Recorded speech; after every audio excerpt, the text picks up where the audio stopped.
Hello, everybody, and welcome to the 238th edition of the Frank and Stan Weekly Chat. And I'm really delighted to say we've eventually got Chris Zarraga from Schools Northeast to join us today. Hello, Chris. Hi, Chris. Morning, Frank. Yes, that's Dan. Yeah, I met Chris. I've met Chris through the work I used to do for the Northern Powers Partnership, and I've been pleased to be connected with Schools Northeast, and I've actually done one of your podcasts, Chris. So, Yes. thank you for returning that for us. But how are you this morning, Stan? I think it's an after effect of having the flu jab. I was told you might get sort of mild symptoms, so I'm just feeling a bit sore throaty and a bit off colour. But Just coming up to half term, Stan. yeah, it's This is it's what it's still in my about. blood. It's still in my blood. Don't be until half term. Anyway, how are you, Chris? Good, good. I'm just hanging in for half term as well. It's been a really busy half term. It always is in education, but it gets busier and busier every single year, and it just flies by. Now, for people who don't know the Northeast and don't know Schools Northeast, it's a massive organisation, really, isn't it? You have got a lot of schools in this Yeah. organisation. How many is it you've got at the moment? In the northeast, we've got 1,000, about 1,150. But then we also power the national network of special schools. So we've got about another 350, I think it is, in every local authority area of England now. So, probably about 1,500 schools that we're engaging with at the moment in total. So the key thing here is I mean, with that Schools Northeast angle, it's very much there are some specific issues that schools in the Northeast have felt needed to have a wider hearing, to be heard by, those in power. And I think that's one of Yeah. the things that you do really well. I mean, there was a massive conference last week, wasn't there, with some really big hitting voices and names there. Probably the biggest hitting I followed you for a while. That I can't recall having quite so many influential people there. Yeah, it was great. I mean, that's our annual summit. So we hold that every October, and that's kind of our the crown, sorry, the jewel in the crown of our events program. It's looking at the strategic big picture in education, and it's aimed at head teachers, CEOs, and senior leaders in education. So it was great. I mean, we had just over 500 there, so just about packed out St James's Park in the non-football related parts of St James's Park. And it was really great. Every year you get a speaker who's kind of stand out, Secretary of State for Education or national Chief Inspector or whoever. But I think this year we across the board, I think everybody was a big hitter in their field. And we were trying to look at the key issues in education at the moment, that strategic big picture of what's happening around everything that's going to come out in the white paper, I guess. Yeah, yeah, yeah. I mean, what were your reflections on the day? I mean, not so much the specific details, but how were people connecting with the messages and things like that? I think it's always a great event because I guess we talk a little bit about this as we go on, but I mean education is about relationships, and when you see 500 people there, a lot of people have come. I mean, it's our 17th, I think it was our 17th annual summit, so some people have come to just about every single one of them. And then you had a chunk of kind of newbies, if you like, who it's their first one. But when you see them meet people that they've worked with before, perhaps they qualified with, they've worked their way up in a school, and then they've gone on to lead their own school or take a more senior position in a school or trust. When you see them connect again and talk to each other, it gives them such a lift because education is a hard sector, and it's a very, very difficult job, although it's massively rewarding. And I think that when people get out and meet each other again and reconnect, that gives them such a lift for when they leave and they go back to the ranch. It just really does rejuvenate them at the right time, I think. So why are there other regional sort of connecting organisations like yours? And if they are, you know, where are they? But how do they compare in size to yours? Well, we're the only school-led regional network. I mean, we're a registered charity as well, but we're unique in that respect, being a school-led regional network of that number of schools. You've got some similar organisations where schools have come together in collaboratives, Greater Manchester, Sheffield. Um, I think the reason why you don't have, say, a school's southwest or a school's northwest is that as a region, the northeast historically, culturally, linguistically, is very coherent. And that was recognised back in the day when you had, the regional development agencies and the learning and skills councils and the government office, northeast and what have you. So it hangs together really well. People see themselves as being part of it. Where I guess if you had a school or you try to set up a school's northwest, and we get these inquiries all the time. But if you try to do something like that, Liverpool wouldn't really see itself as part of Manchester. Yeah, Manchester's got nothing to do with Carlisle or Lancaster, so it just wouldn't kind of hang together in the same way, I think. Even with Lancashire as a authority, the differences between Knowsley, which was in Lancashire, and parts of the Lake District, which were in Lancashire, the two just don't gel at all. They're completely different cultures. yeah. I find that interesting because I, I mean, some parts of the northeast are very rural, aren't they? You immediately think of your Sunderlands, your Middlesbroughs, your Newcastles, but actually the bulk of the region is quite rural. But Oh actually, yeah, you yeah, know, yeah. but that seems to connect you. There's something historical then, as you're saying about, the northeast as a brand or as an accent Yeah, or as a I don't know, the history of it is such that people feel connected to it more yeah, so very than much. elsewhere. Yeah, we've never really had the issue of people, or rather, we've never had people seeing the geography as an issue, Mm. in the way that perhaps other regions might. And like I say, we get asked the question, periodically by DFE, by Ofsted, by individual school leaders. We get approached from, we've been pushed by, Wales, Oh, secondary right. heads in Wales.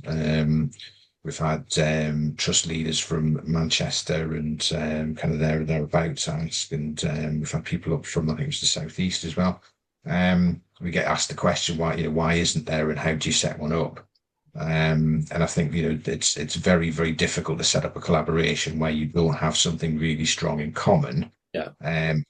Other than every school has, say, Ofsted inspections in common and the issues relate to those. But the issues that affect northeast communities, whether you're rural or urban, are very, very similar. And like I said, we've got that shared history, Mm, which pulls people together in a different way. yeah, yeah. I mean, what did you do before you became, well, Um, you started to run the schools northeast. What was the backstory for Chris? well, I was private sector. My last company was EY. So you were involved in. I think the short story is you make very rich people richer. That's kind of the raison d'etre, if I can put it that way. And I was in that sector for, I think, now probably about 10, 12 years, and just becoming more disillusioned with it. So I took a career break in about when was it, 2002. Did an MBA at Durham University or Durham Business School.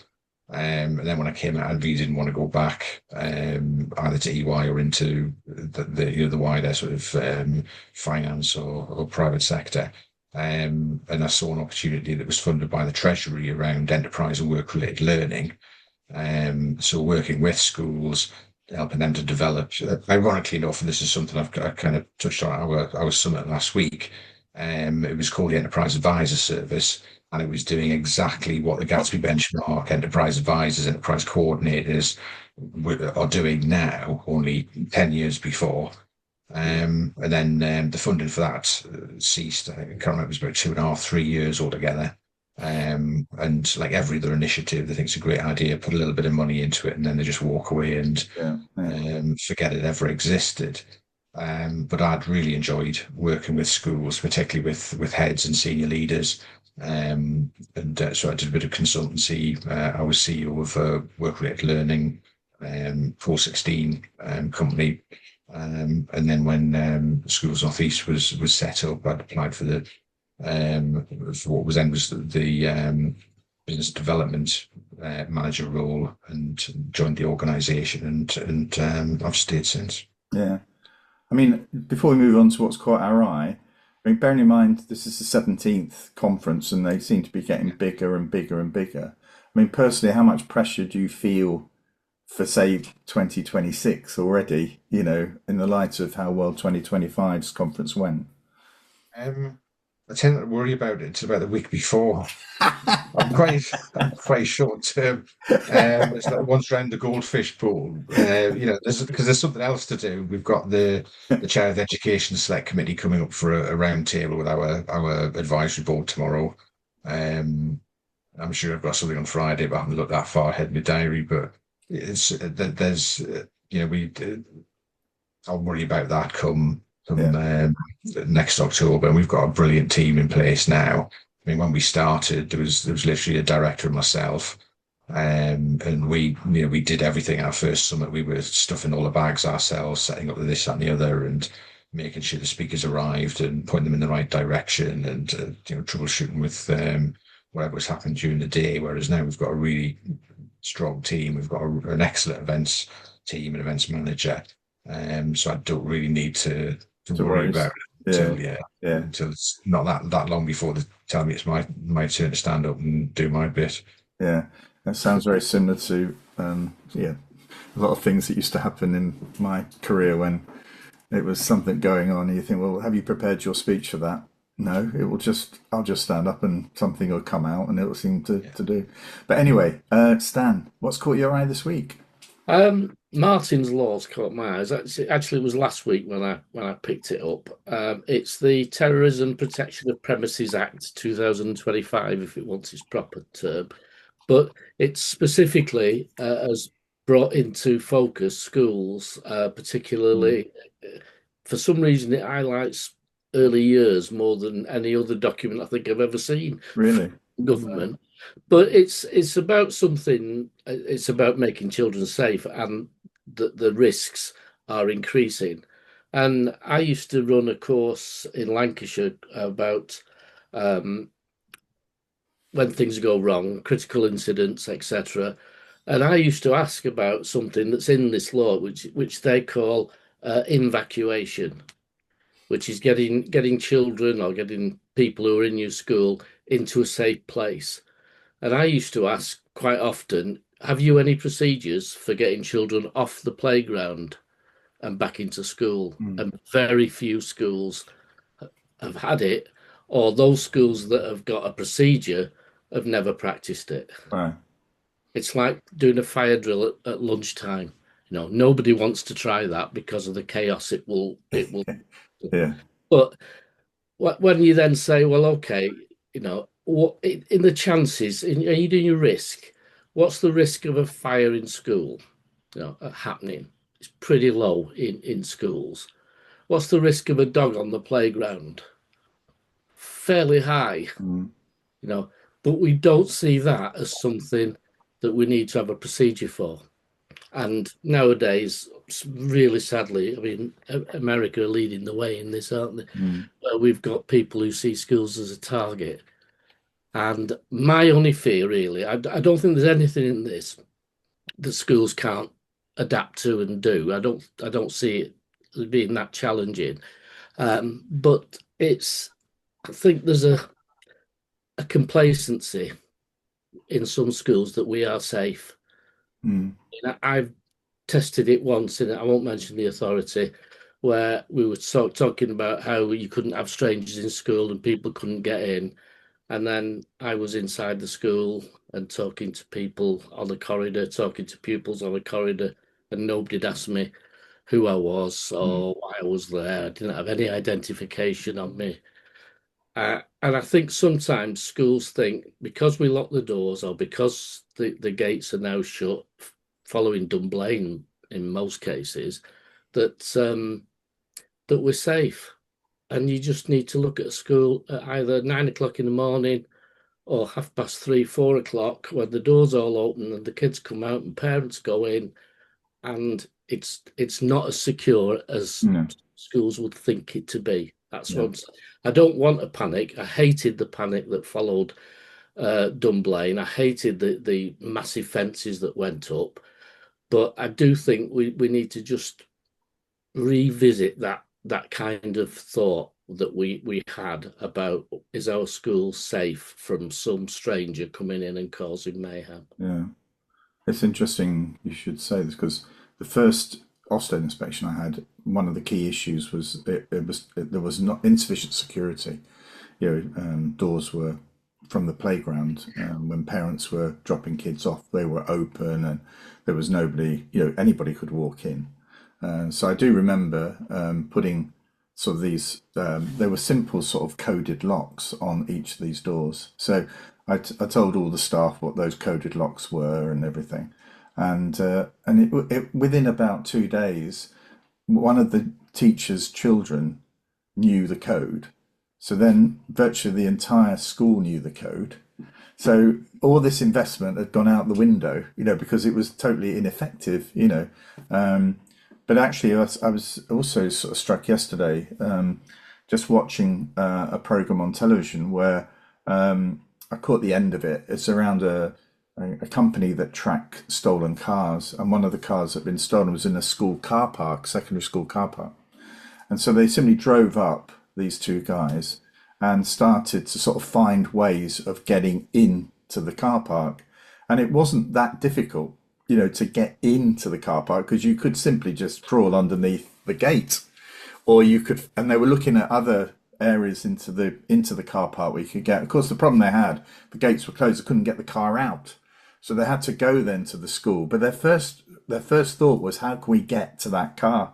And it was not very difficult to get to that car. So this sense of security is perhaps misplaced, all the time, that actually I couldn't make it safe, couldn't make it 100% safe.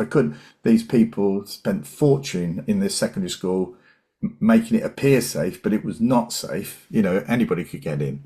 So it's interesting, all of this stuff that's out there, because I think we sort of live in a world where we all need to be vigilant, don't we? In order we to don't help want us. prisons. We don't want schools to be prisons, not in the slightest. And we want them engaging with the community, but it's about being vigilant and saying, well, when was the last time we checked what our arrangements are? And this is going to need, this new law is going to need the governors or a named person to take responsibility for that security and that checks. And it includes safeguarding, etc. Are we following all the safeguarding rules? It's got 24 months before it comes into fruition, so there's time for. And this is all from the Manchester Arena attack. It is Martin Het. Yeah. What's caught So, your I eye? mean, Go on, Chris.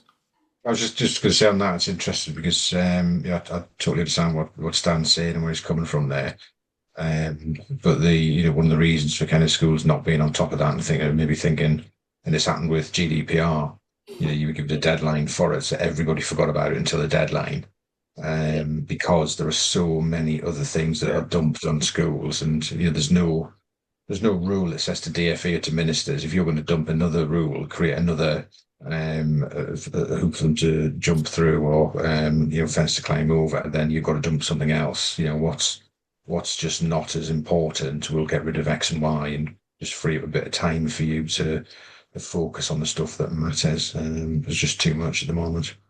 Yeah, I agree. Yeah.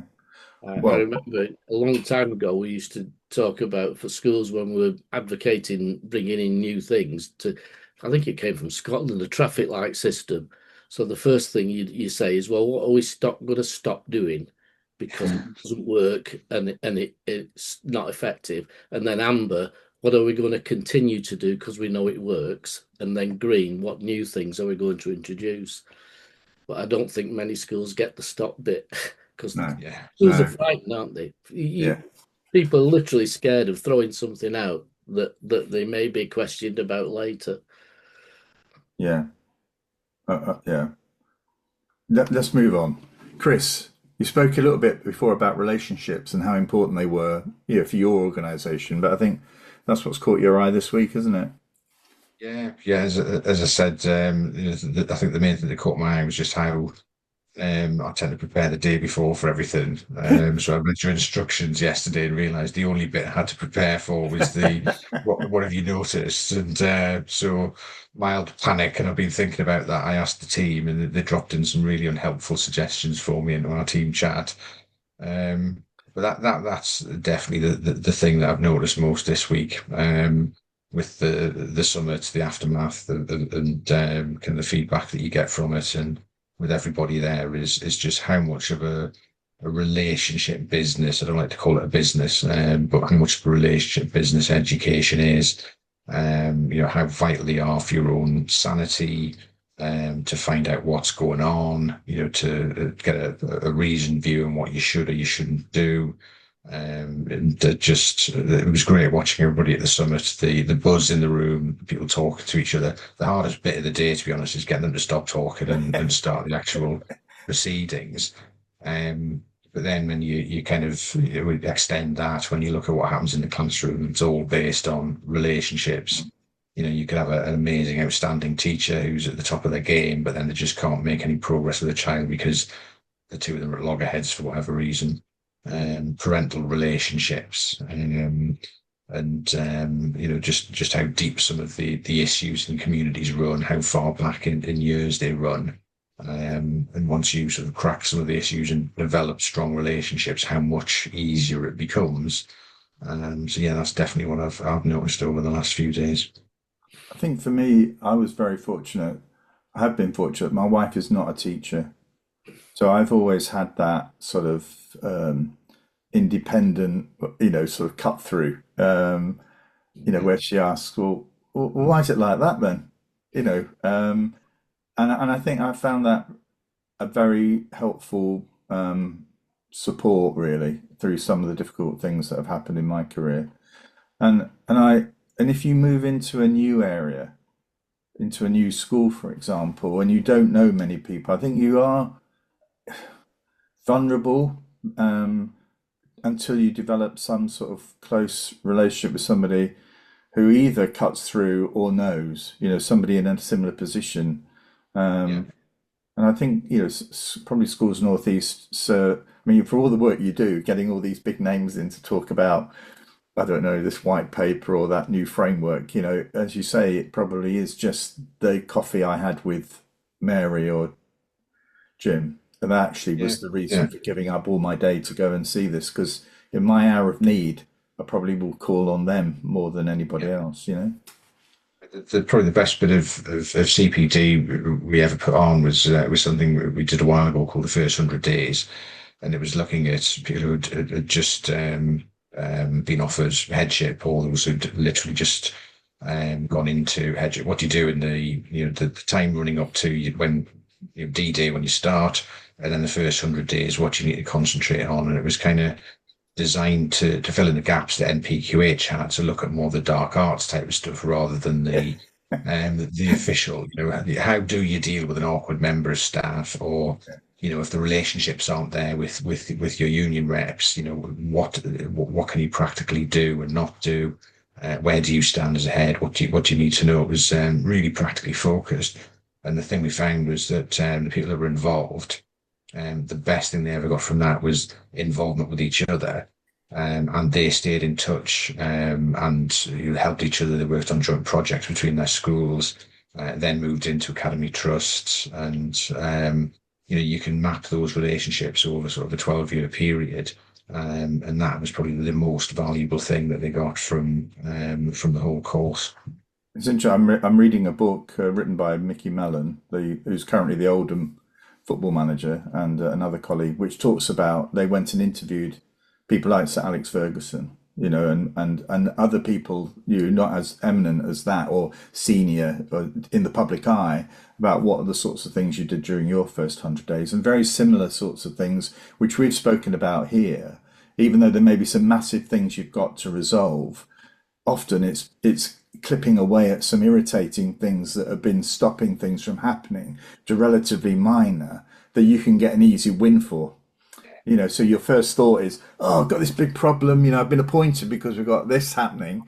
But actually, you've got to be thinking about that. But actually, that book always focuses in on the points you're making about relationships, you know, knowing what it is that's irritating some of the longer standing members of staff. Are those things that you could just tick off very quickly and gain their sort of respect or at least their support for what you're trying to do? I think I was really lucky in my first 100 days because I lost my temper maybe in the second week You, because Stan, lose your temper. no, I very Shocked. rarely do that. The staff were falling out in like cliques, and some had come to report something, and some had said, "No, that was our idea. We were going."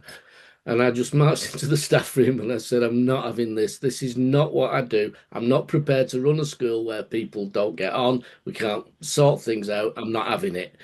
Walked in and thought, right, I'll pen my resignation letter now because they'll want me out.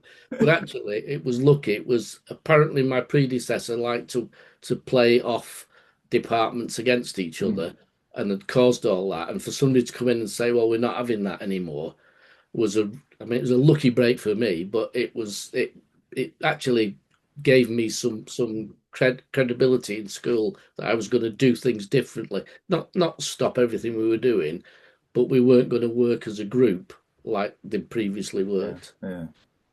It's interesting. All of this feeds into what's caught my eye this week, in that we've had a guest on here, Sam Gibbs, who is a sort of like a senior director in a trust in Greater Manchester.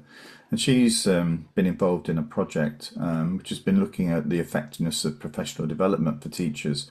So there's a piece in today's TES, it's been published just about 6 hours ago, where she talks about some of the factors that affect how effective some of that professional development is for improving teaching and teachers, and how often these sorts of general sort of overall staff meetings are simply just missing the point. And clearly you do need to have those. It's an organisation. There are times we need to bring everybody together. But I think the point she's making here, the point she's making made me think about football and how the needs of each individual member of staff, every player in that team, for the role that they play, there's slight differences in what they're going to be asked to do, and the most effective teams build up a relationship between the players that meet each other regularly on the pitch. And so, in effect, this idea of having a trusted individual who you know very well, who you've actually sort of worked with quite frequently, and you're trying to do the same sort of thing, that builds a relationship of trust that enables you to sort of just share a little bit more openly because you understand how they work. And it made me think then about, well, does that mean that every teacher can basically, do what they want? Well, no, because there has to be this sort of framework of how we're going to play this game, and what we think our strengths are in terms of how we work. And thinking, there is a need really for, and I know Ofsted are going to be looking a little bit more at this about, this ownership of your own professional development and how you can use others within your organisation, within your own school, to help you develop, so you take a little bit more of the ownership of that. And we were talking before about MPQHs and MPQELs and all that sort of stuff. And you talked about the dark arts. Well, actually, the dark arts is the reality of the job, isn't it? Which some of this training doesn't actually touch, or tries to, but doesn't really get to the heart of it. So for me, I think, it's worth reading that paper because there are sort of three aspects to this that they develop. But it made me think about, if I was back in headship now, how the shift would be from, overall events into trying to influence what people do into a much more sort of collaborative, support network for individual teachers. And the risk there is, you need to make sure that's done well, and you've got these little groups appearing, which, is great because that happens in a lot of schools, but actually making sure that there is some sort of sense of that being done professionally and properly. But it does shift it back to the individual teacher, which I think is probably where we need to go. I had a head teacher in the very early days of MPQH who came to see me to say MPQH nearly broke me, because I'd had all this training about having the vision and going into school and developing the vision and everybody. And she said on day 3 or 4, I met with, let's call her Mrs. Goggins, who said, "We don't do that here. That's not what we do." And she said, no training, nothing had prepared me for a teacher saying, "No, we're not doing that." Because it was all, bright eyes, vision. Everybody wants change. We all want to follow you, and it just didn't discuss. What do you do with a reluctant teacher, let's say, or a reluctant staff, or a staff that obstruct things in a way that works. Yes, Which is quite frequent. Yeah, but I think you'll never get a set answer for everything like that. But then, if you've got that personal network, and we often ask this when we're with our advisory board, with other groups of heads and what have you, is, because you obviously, over the years, you've had the department's favoured heads, and it's ironic that if you go back to kind of the Tony Blair days, and you had the super heads, and I think 6 in particular, and I think at least 5 of them are in prison, and one left the country or something like that. So it was an interesting bunch of people that were put forward as the exemplars. But we often ask the question: if you had a horrific problem that you thought this is going to cost me my job, who would you ring in the Northeast or whatever? Who would be your go-to? And try to sort of dig under the surface of who is respected by their colleagues that much that if your job was on the line, that's the person you'd pick up the phone to. And when you kind of help people to make those networks, a big part of Schools Northeast is doing that, is giving them those personal contacts, where they've got an issue, they can pick up the phone. Then they'll talk through the problem through with somebody experienced. They'll understand a bit better about what they can do, work out a few strategies, and that way, hopefully, particularly for young people, they're young in headship, if they're their first headship. Then it gives them, the ability to make progress without making catastrophic mistakes. Because we see this, over the years, where the first headship can be very difficult and end in ways that nobody was happy with, and then they move on. They've learned from that, but help them through that learning process without it being such a traumatic affair. I think sometimes I had the problem dealing with occasional heads who'd had a very successful first headship and got into second headship thinking, I know it all now. I've done it, and coming against a school with a different culture, and again, not having the tools to deal with it, and rightfully going asking, saying, what do I do with this? And usually we could mentor them up with somebody who'd gone through those similar situations. But you see, mentorship, I'm not sure how strong that is anymore in schools. In Lancashire, I think it's very patchy. It really does depend. Was absolutely superb when I started, that everybody got a fellow head teacher as a mentor, and the relationship was a formal one. And nobody paid anybody. It was all done out of, we're giving something back. And then I think the National College started a paid one, and that destroyed it all, because some people were getting paid, some weren't. And, with the best will in the world, you want to do it, but if the person who at the next school's getting paid for doing it, you want to know why you're not being paid for it. When I started headship, I'm sort of reminiscing here, but I had no MPQH or anything like that. There was nothing around at that time. But I do remember being, as soon as I got appointed, being given time to spend at the Northwest Education Management Centre, which was in, I think, Warrington. And actually that became a sort of really important part of my first 2 years of moving into headship. And so there was the emphasis there. You could say, well, you needed more preparation for this. So I get all that. But actually this educational management centre was really very influential in my thinking, but also enabled me to meet with a lot of very new head teachers from right across the Northwest. So in a way, it goes back to your sort of networking here, isn't it, Chris? But that actually helped a lot because people, it was a bit like, people were very, very honest after about 2 or 3 sessions about, all the problems they were facing. And even though they weren't the same problems, the fact that they were facing problems made me feel a lot better, because we had a teacher who was drunk on the premises, and we could never find. We could, in those days, it was difficult to get rid of this person. But actually, that was my biggest problem.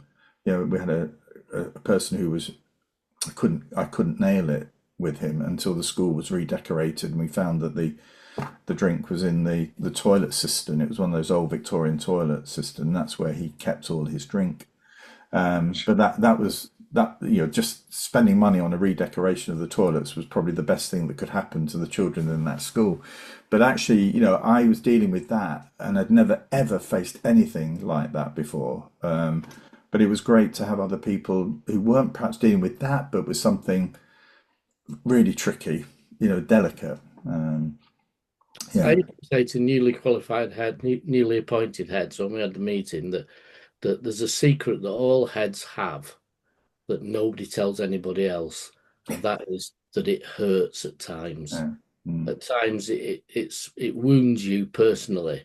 And I said, and the secret is to put your hand up like this, but very few do, because it's a secret that we should all be sharing, saying, yeah, it does hurt, and it is personal because it's you put your personality into your school. So if someone criticizes your school, it becomes a personal attack. It's not like stacking shelves at Tesco and somebody says we don't like the way the shelves are stacked. Fine, but if somebody says I don't like the way you're running the school or I don't like this, it's a real personal hit.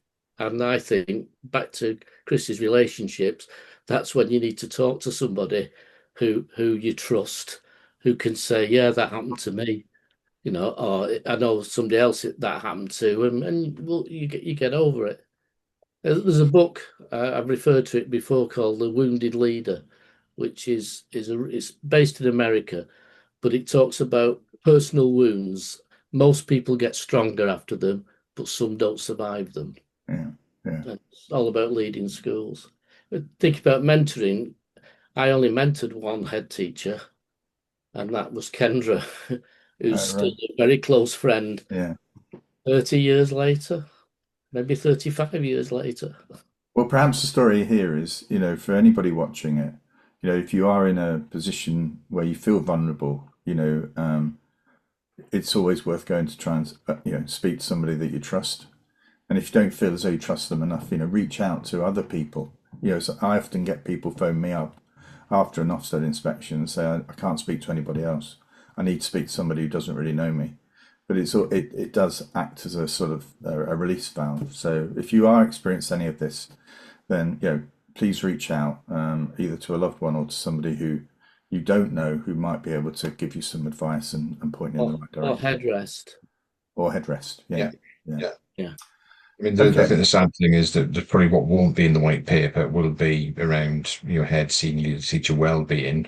Yeah. And it'd be good if you were guaranteed sort of space to be able to one thing we've noticed over the years is that new head teachers, particularly in the smaller schools, are more reluctant to go out to conferences, round tables, networking events, etc., because they're so worried. What if Ofsted turns up, and what if this happens when I'm not there? And the real worry about that, and kind of I think to really develop as a leader, you need to be out of the setting. You need to be talking to your colleagues and mixing with them. Even if you just get reassured that it's not just you, that everybody's struggling with X and Y, then that's a big relief from your own personal point of view.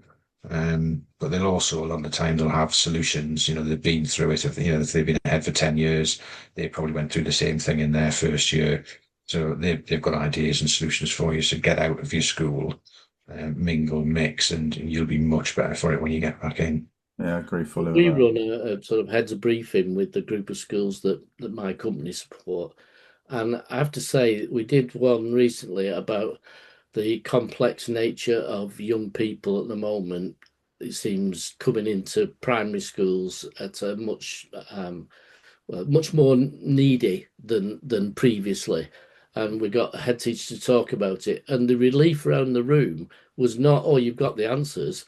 It was, oh, so it's not just our school that's struggling with this. Yeah. You're struggling with it as well. So it's everybody. And it was everybody.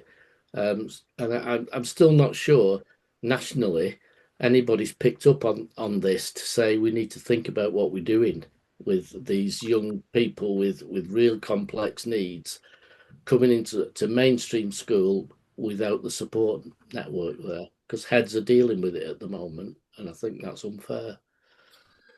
Well, that's probably a discussion for another Frankenstein chat. But Chris, thank you very much for your time this morning. My pleasure. And yeah, I continue to follow the work that Schools Northeast does, and yeah, it's worth just clicking into their website just to get a sense of the range of stuff that they do. But yeah, thank you very much, Chris. Thanks, Dan. We're off next week. It's half term, so we don't have a Frankenstein chat next week. But we're back with a full list of guests all the way up to Christmas. So I look forward to those. So enjoy your half term, if it's this week or next week, whatever it is.